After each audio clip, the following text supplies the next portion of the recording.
Hello प्यारे बच्चों, क्या हाल चाल। उम्मीद है आप लोग अच्छे होंगे। तो आज के इस वीडियो लेक्चर में हम बात करने वाले हैं 12th फिजिक्स का चैप्टर नंबर 2, जो कि क्या है, स्थिर वैद्युत विभव तथा धारिता। इस चैप्टर का आज हम लेक्चर नंबर 5 लेने वाले हैं, जिसमें एक बहुत ही छोटा सा प्यारा सा डेरिवेशन करने वाले हैं। ये डेरिवेशन इतना छोटा है कि मैक्सिमम 2 से 3 स्टेप में पूरा डेरिवेशन कंप्लीट हो जाएगा। इसके पहले हमने आपको लेक्चर नंबर 4 में निरक्षीय स्थिति के कारण वैद्युत विभव का डेरिवेशन कैसे किया जाता है ये सिखाया है। अगर आपने वो वीडियो नहीं देखी है तो आप प्लेलिस्ट में जाके देख सकते हो। प्लेलिस्ट का नाम है क्लास 12 फिजिक्स 2027 के नाम से नई प्लेलिस्ट हमने बना दिया है। फिजिक्स में चैप्टर 1 और 2 से रिलेटेड जितने भी वीडियोस वहां पे डाले जा चुके हैं वो सभी वीडियोस आपको वहां पे देखने को मिल जाएगा। ठीक है, डेरिवेशन का नाम क्या है? डेरिवेशन जो है वो बहुत ही आसान है और बोर्ड एग्जाम में डेरिवेशन कैसे पूछा जाता है, आपसे पूछा जाएगा दो आवेशों के निकाय की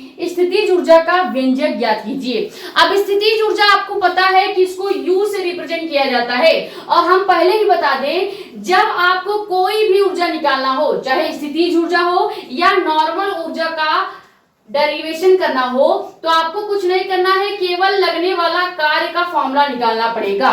क्योंकि हमको पता है कि जो कार्य होगा वही आगे चल के ऊर्जा का कार्य करेगा। ठीक है, तो हमको स्थितिज ऊर्जा U का व्यंजक प्राप्त करना है, यानी इसी का डेरिवेशन करना है। डेरिवेशन को स्टार्ट करेंगे, लेकिन उससे पहले अगर आप हमारे चैनल पर नए हो तो चैनल को सब्सक्राइब कर दो, ताकि ऐसी ही इंफॉर्मेटिव और इंपॉर्टेंट वीडियोस आपके पास आती रहे। ज्यादा से ज्यादा वीडियो कर दो शेयर, ताकि और भी लोग जुड़ जाएं।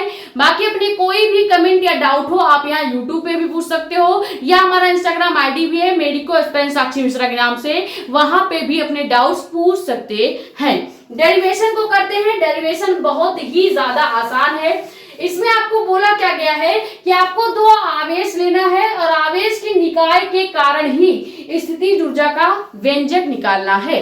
तो सबसे पहले हम क्या करेंगे, हम मान लेते हैं कि दो आवेश हमको दिया गया है। ठीक है, पहला आवेश है आपका Q1 चार्ज, और यहां से थोड़ी सी दूरी पे एक और आवेश हमको दिया गया है जो कि है Q2 चार्ज। ठीक है, अब मानते हैं कि ये दोनों आवेश जो दिए गए हैं तो ये एक दूसरे से थोड़ी सी दूरी पर रखे गए हैं, और वो दूरी कितना है, तो ये दूरी आपका हो जाएगा टोटल यहां से लेके R दूरी पर इन दोनों आवेशों को रखा गया है। यहां तक समझ में आ गया। सबसे पहले हम क्या करेंगे, मान लेंगे हमको दो आवेश दिए गए हैं Q1 और Q2। अब जो आवेश दिया होगा उसको कहीं न कहीं थोड़ी दूरी पर तो रखा ही जाएगा, तो हम मान लेते हैं कि इन दोनों आवेशों को R दूरी पर रखा गया है। यहां तक समझ में आ गया। अब क्या लिखेंगे, आगे आपको लिखना होगा कि जो Q1 और Q2 आवेश है, मान लेते हैं Q1 आवेश को पॉइंट A पर रखा गया है और Q2 आवेश को पॉइंट B पर रखा गया है। लेकिन हमको क्या निकालना है, स्थितिज ऊर्जा निकालना है। स्थितिज ऊर्जा निकालने के लिए हम क्या करेंगे, मानेंगे पॉइंट B से अनंत दूरी पर, ये पॉइंट B से हमने इनफिनाइट दूरी तक आवेश Q2 को रखा है, और इसी आवेश Q2 को पॉइंट B तक लाने में किया गया कार्य हमको निकालना है। ये समझ में आ गया। बस इतना ही डायग्राम में है। सबसे पहले हम लिखेंगे क्या, लिखेंगे कि माना दो आवेश Q1 व Q2। ठीक है, लिखेंगे क्या, माना दो आवेश Q1 व Q2 एक दूसरे से R दूरी पर स्थित हैं। ठीक है, दूरी पर, यहाँ पे बीच में पर लिख लीजिएगा। ठीक है, दूरी पर स्थित हैं। यहां तक समझ में आ गया। उसके बाद हमने आपको क्या बोला था कि लिखेंगे Q1 आवेश को पॉइंट A पर रखा गया है तथा Q2 आवेश को पॉइंट B पर रखा गया है। आगे क्या लिखेंगे, Q1 आवेश को बिंदु A पर तथा Q2 आवेश को बिंदु B पर रखा गया है। आवेश को बिंदु B पर रखा गया है, B पर रखा गया है। यहां तक आपको समझ में आ गया। अब आगे डायग्राम में आपको क्या दिख रहा होगा, डायग्राम में आगे हमने बोला कि इसी पॉइंट बी से अनंत दूरी पर अब लिखेंगे क्या कि माना बिंदु बी से, माना बिंदु बी से अनंत दूरी पर Q2 आवेश को रखा गया है। Q2 आवेश को रखा गया है। यहां तक समझ में आ गया। अब इसी इन्फिनाइट से हमको Q2 आवेश को B पॉइंट पे लाना है। तो जैसे ही हम इन्फिनाइट से Q2 आवेश को B पॉइंट तक लाएंगे तो क्या किसी भी चार्ज को एक पॉइंट से दूसरे पॉइंट तक लाने में कोई ना कोई वर्क करना पड़ेगा, कार्य करना पड़ेगा। तो यही इन दोनों के बीच में किया गया जो कार्य होगा वही हमको निकालना है। तो आगे क्या लिखेंगे, माना बिंदु B पर अनंत दूरी पर, या माना बिंदु B से, यहां पे लिखिएगा माना बिंदु B से अनंत दूरी पर, ठीक है, अनंत दूरी पर Q2 आवेश को रखा गया है, जिसको B तक या बिंदु B तक लाने में किया गया कार्य ज्ञात करना है, ठीक है, ज्ञात करना है। ये समझ में आ गया। बस इतना ही आपको डायग्राम और उससे रिलेटेड इंफॉर्मेशन लिखना होता है।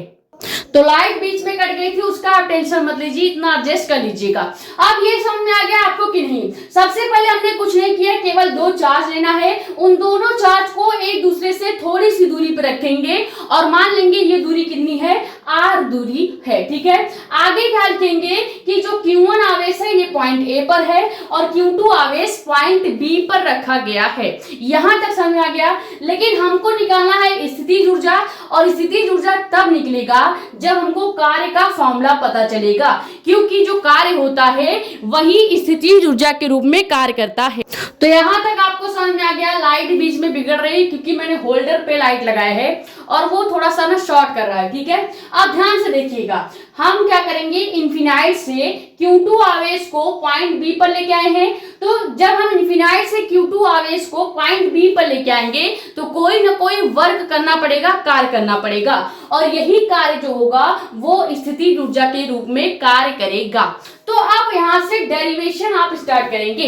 पहले हमने आपको डायग्राम बना के दिखा दिया और उससे रिलेटेड क्या इंफॉर्मेशन लिखना है वो भी आपको लिखना बता दिया। ये इतना समझ में आ गया है। पहले ये स्क्रीनशॉट कीजिए, फिर डेरिवेशन को स्टार्ट करेंगे। सबसे पहले हमको क्या करना पड़ेगा, डेरिवेशन में इस पॉइंट बी पर Q1 आवेश के कारण कितना विभव निकलेगा वो निकालना पड़ेगा। यानी Q1 आवेश के कारण बिंदु B पर लगने वाला विभव V का मान निकालेंगे।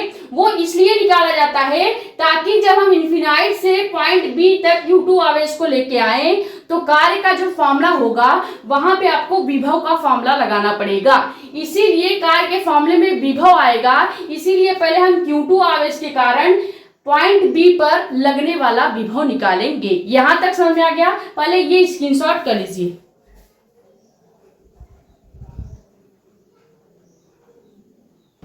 अब सबसे पहले हम क्या करेंगे, हम लिखेंगे कि Q1 आवेश के कारण, Q1 आवेश के कारण बिंदु B पर लगने वाला विभव, ठीक है, लगने वाला विभव। अब लगने वाला विभव V का मान क्या हो जाएगा, चूंकि हम Q1 आवेश के कारण विभव निकाल रहे हैं तो जो विभव का फॉर्मूला होगा वहां पे हमें Q की जगह Q1 रखना पड़ेगा। ऐसा इसलिए किया जा रहा है क्योंकि हम इस Q1 चार्ज के कारण पॉइंट B पर लगने वाला विभव का मान निकाल रहे हैं। यहां तक समझ में आ गया। अब विभव का हमने आपको फॉर्मूला बताया था लेक्चर नंबर 1 में। वहां पे विभव का फॉर्मूला क्या था, या अगर लेक्चर नंबर 1 में नहीं बताया था तो लेक्चर नंबर 2 में हमने विभव का फॉर्मूला निकलवाया था। विभव का फॉर्मूला नॉर्मली क्या होता है, V = 1/4 pi epsilon not Q upon R होता है। ये होता है विभव का फॉर्मूला। लेकिन अगर हम Q1 आवेश के कारण पॉइंट B पर विभव निकालेंगे तो इसी फॉर्मूले में पूरा फॉर्मूला सेम रहेगा, बस जहां पे Q लिखा है यहां पे आपको Q1 कर देना है। तो यह फॉर्मूला कैसे चेंज हो जाएगा, V equal to 1 upon 4 pi epsilon not, Q की जगह Q1 ले लेना है और R आपका वैसे ही रहेगा। ये हो गया क्या, प्लस Q चार्ज के कारण पॉइंट B पर लगने वाला विभव का हमने फॉर्मूला बना लिया। अब हम क्या करेंगे, अब आगे आपको निकालना होगा इस अनंत से Q2 आवेश को B पॉइंट तक लाने में किया गया कार्य।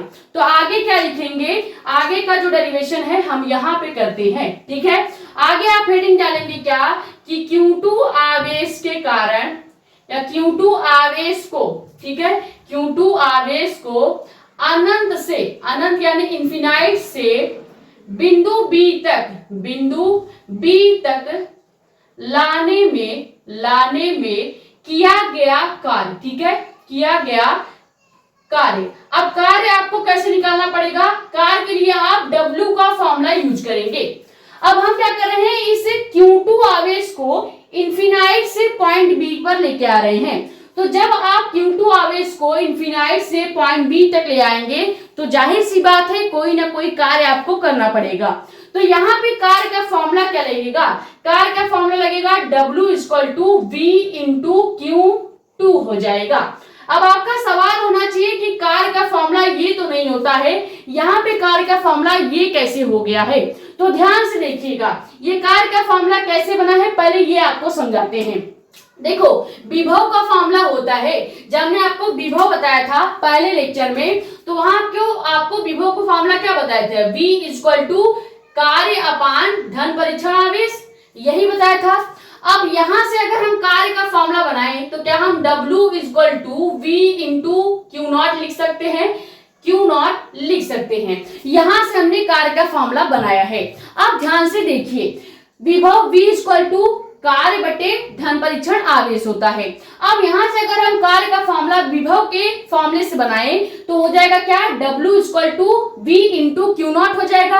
अब अगर इसी फॉर्मूले को हम यहाँ पर यूज करेंगे तो क्या हो जाएगा, अगर हम कार्य का इसी फॉर्मूले को यहाँ पर यूज करें तो यहाँ पे क्या हो जाएगा, सीधे सीधे W आपका वैसे रहेगा, V भी आपका वैसे रहेगा। क्योंकि हम Q2 आवेश के कारण अनंत से बिंदु B तक लाने में किया गया कार्य निकाल रहे हैं, इसीलिए जहां पे Q0 फॉर्मूले में बन रहा है वहां पे हमको केवल Q2 लिख देना है। ये समझ में आ गया कि नहीं, इसीलिए हमने पहले आपको बताया कि कार्य का फॉर्मूला बन कहां से रहा है। जब तक ये क्लियर नहीं होगा तो केवल रटने से डेरिवेशन आपको नहीं समझ में आएगा। डेरिवेशन समझने के लिए बेसिक से आपको समझना पड़ेगा कि फॉर्मूले कहां से बन के आ रहे हैं। ये समझ में आ गया, यहां से हमने कार्य का फॉर्मूला बनाया है। अब आपको कुछ नहीं करना है, ये जो कार्य का हमने अभी अभी इक्वेशन बनाया है, इस इक्वेशन में ये जो विभव V का हमने फॉर्मूला निकाला है, मान निकालना है, वो मान यहाँ पे आपको रख देना है।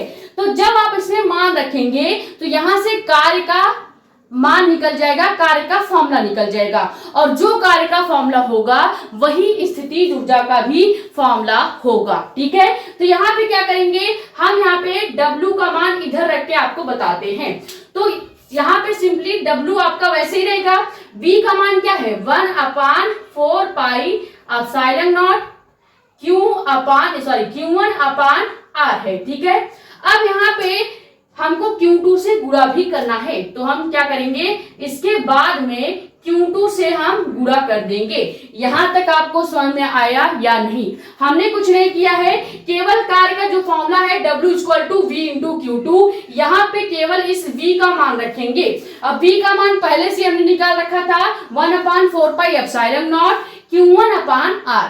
तो जैसे यहाँ पे 1/4 pi epsilon not Q1 upon R into Q2 लिखेंगे तो ये पूरा कार्य का फॉर्मूला बन जाएगा। अब इसको अगर थोड़ा सा अगर आप सॉल्व करेंगे तो यहाँ से कार्य का फॉर्मूला क्या निकलेगा, कार्य का फॉर्मूला निकल जाएगा W equal to 1/4 pi epsilon naught, तो वैसे ही रहेगा। अब अगर इसको सॉल्व करें या थोड़ा अच्छे से लिखेंगे तो क्या हम इस Q2 का गुणा Q1 के साथ कर सकते हैं? जैसे ही Q2 का गुणा Q1 के साथ करेंगे, लाइट बार बार बिगड़ रही है, देखो जैसे ही Q2 का गुणा Q1 के साथ करेंगे तो यहां पे क्या हो जाएगा, ब्रैकेट में हम लिख सकते हैं Q1 into Q2 upon R। ये हो जाएगा लगने वाला कार्य का फॉर्मूला। यानी कि जब हम आवेश Q2 को अनंत से पॉइंट बी पर लेके आएंगे तो लगने वाला कार्य का फॉर्मूला क्या हो जाएगा, फॉर्मूला हो जाएगा W equal to 1/4πε0 Q1 into Q2 upon R। ये हो जाएगा कार्य का फॉर्मूला। तो यहां तक आपको समझ में आया या नहीं? सीधे सीधे आपको कार्य के फॉर्मूले में v का मान रखना है। जैसे आप v का ये मान रख देंगे और Q2 से गुणा करेंगे तो Q1 का गुणा Q2 से करने पर क्या हम इसको दोनों आवेश को एक साथ लिख सकते हैं। तो यहाँ पे क्या हो जाएगा, कार्य equal to 1/4πε0 Q1 into Q2 upon R हो जाएगा। ये हमने कार्य का फॉर्मूला निकाल दिया है। अब चूंकि हमको पता है कि जो कार्य होता है वही स्थितिज ऊर्जा का कार्य करता है, ठीक है, वही स्थितिज ऊर्जा का कार्य करता है, ठीक है। तो स्थितिज ऊर्जा का कार्य यही कार्य करेगा। अब देखो पूरा डेरिवेशन बहुत छोटा सा था, बहुत अच्छे मन से हमने पढ़ाना स्टार्ट किया था, लेकिन बार बार ये लाइट जो है वीडियो को डिस्टर्ब कर रहा है। अब ध्यान से देखिए, कार्य का फॉर्मूला हमने निकाल लिया। अब हम जानते हैं कि ये कार्य ही क्या करेगा, इस पूरे निकाय के लिए स्थितिज ऊर्जा का कार्य करेगा। तो हम यहाँ पे लिख सकते हैं क्या, यहाँ तक पहले फॉर्मूले तक स्क्रीनशॉट कीजिए, फिर आपको केवल एक लाइन लिखना है कि यही जो कार्य है इस पूरे निकाय के लिए स्थितिज ऊर्जा का कार्य करेगा, और इसी कार्य के फॉर्मूले को हम कैपिटल U से दर्शा देंगे, ठीक है।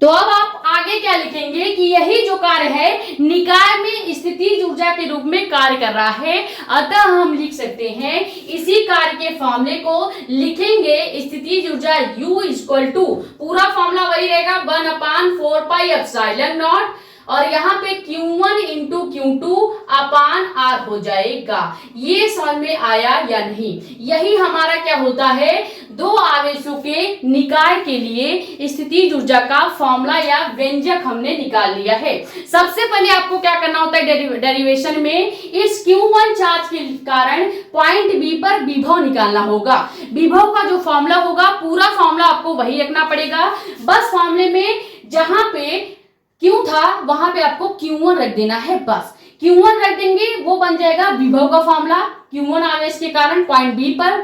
फिर हम क्या निकालेंगे, इस अनंत से पॉइंट बी तक Q2 आवेश को लाने में किया गया कार्य का फॉर्मूला।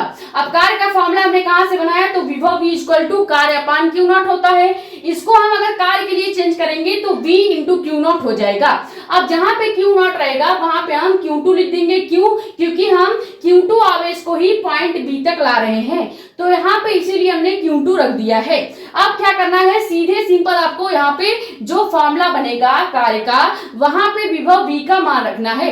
विभव V का मान क्या था, 1/4πε0 Q1 अपान R था। इसका गुणा जैसे ही Q2 के साथ कर देंगे तो क्या इसको हम एक साथ लिख सकते हैं, Q1 इंटू Q2 लिख सकते हैं। तो यहां से फॉर्मूला बन जाएगा कार्य का W equal to 1/4πε0 Q1 into Q2 upon R, ठीक है। ये फॉर्मूला जो कार्य का बनेगा यही आपका स्थितिज ऊर्जा का भी फॉर्मूला हो जाएगा। कैसे होगा, चूंकि हमने पहले ही बता दिया जो कार्य होता है वही हमेशा ऊर्जा का भी कार्य करता है।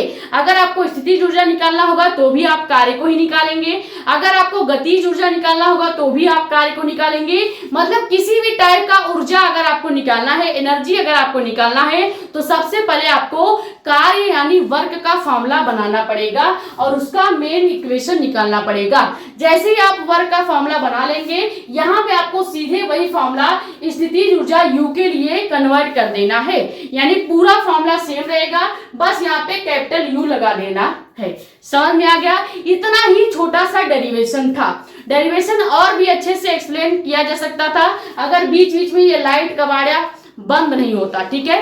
तो आई होप ये पूरा डेरिवेशन आपको समझ में आ गया होगा। पूरी तरह से हमने समझाने की कोशिश की है। फिर भी अगर कोई भी डाउट अगर आपका बच रहा है तो आप यहाँ यूट्यूब पे भी पूछ सकते हो, या हमारा इंस्टाग्राम आईडी भी है मेडिको स्पेन साक्षी मिश्रा के नाम से, वहां पे भी अपने डाउट्स पूछ सकते हैं। ठीक है, नए हो तो चैनल को सब्सक्राइब कर लो ताकि ऐसी ही इंफॉर्मेटिव और इंपॉर्टेंट वीडियोस आपके पास आती रहे। ज्यादा से ज्यादा वीडियो कर दो शेयर ताकि और भी लोग जुड़ जाएं। बाकी हमने बता ही दिया है, आप अपने कमेंट से डाउट यहाँ भी पूछ सकते हो या इंस्टाग्राम आईडी पे भी पूछ सकते हैं। ठीक है, ये स्क्रीनशॉट कर लीजिए। मिलते हैं कल की वीडियो में। कल के वीडियो लेक्चर में भी हम फिजिक्स ही पढ़ेंगे, क्योंकि फिजिक्स का जो कोर्स है वो थोड़ा सा पीछे है, तो 2-3 दिन पहले फिजिक्स पढ़ लेते हैं, फिर केमिस्ट्री के चैप्टर नंबर 8 को स्टार्ट किया जाएगा। ये स्क्रीनशॉट कर लीजिए। मिलते हैं नेक्स्ट वीडियो में। Thank you so much.